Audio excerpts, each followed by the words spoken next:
Hello, and welcome to a trio workshop about maximizing your employability with tips about what you can do now while you're a student to make your job search and building resume content easier to do. That way, when you're ready to enter the job market, you'll be prepared. The first point is don't wait until your last semester in college to plan your next steps. You'll have missed a lot of enjoyable learning experiences that would have made your job search easier. Remember that your formal education is only part of what gives you the credentials and knowledge in the job market. But what sets you apart and gets you that interview is your useful experience. Building an effective resume isn't something you wait until you're finished with school to begin, because you can collect those useful experiences that will fill your resume during your college years.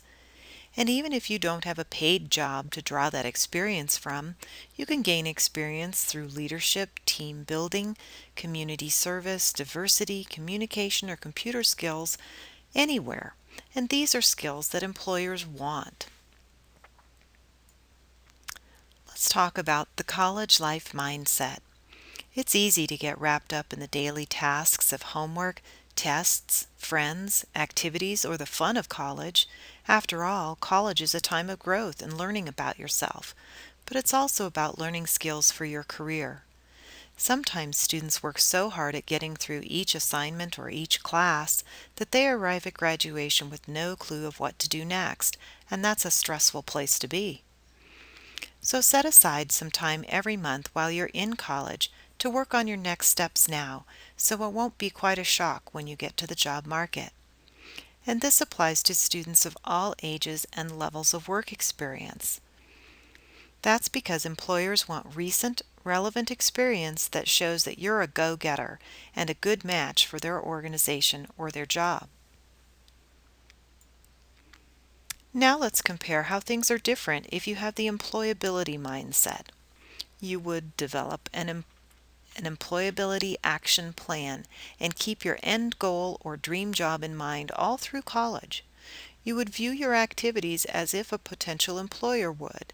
That means being careful with your public and your digital persona, and by that I mean your social media personality. You would choose your activities by what you can learn and give to without sacrificing your priorities toward your schoolwork or your family. You would start and continuing your building your interview wardrobe right now. Some work situations are fairly conservative still regarding things like body art, piercings, hair color, style, or clothing, so do your research early to avoid missteps.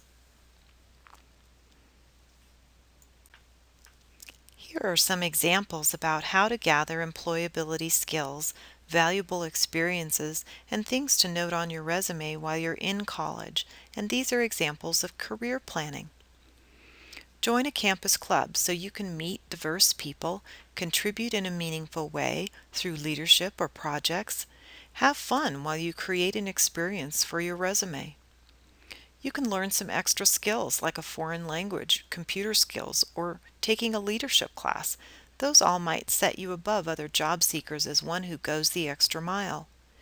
You can be a mentor or a volunteer because giving service to others is valued by employers, enriches your life and the lives of others.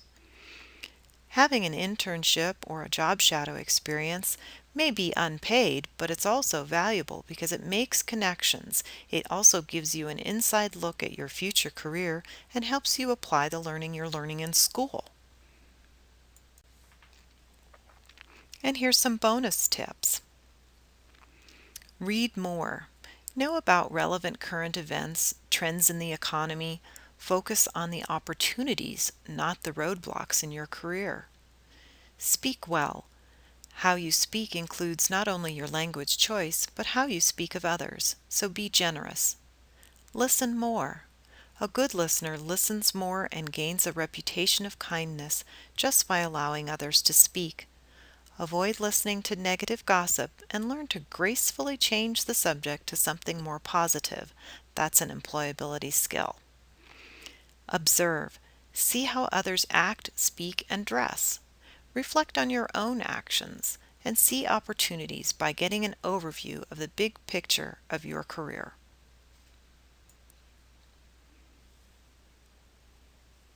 Here's the edge. These are extra things that will set you apart from others, enhance your life and your job outlook. You can improve your problem solving and research skills. You can view trade magazines or professional organization websites for your field. That way you'll learn the buzzwords, the trends, and the opportunities for specialization.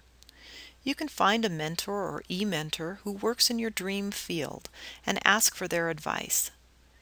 Become comfortable with introducing yourself. Visit a Toastmasters club or take a public speaking class. This will help avoid interview jitters when it matters most.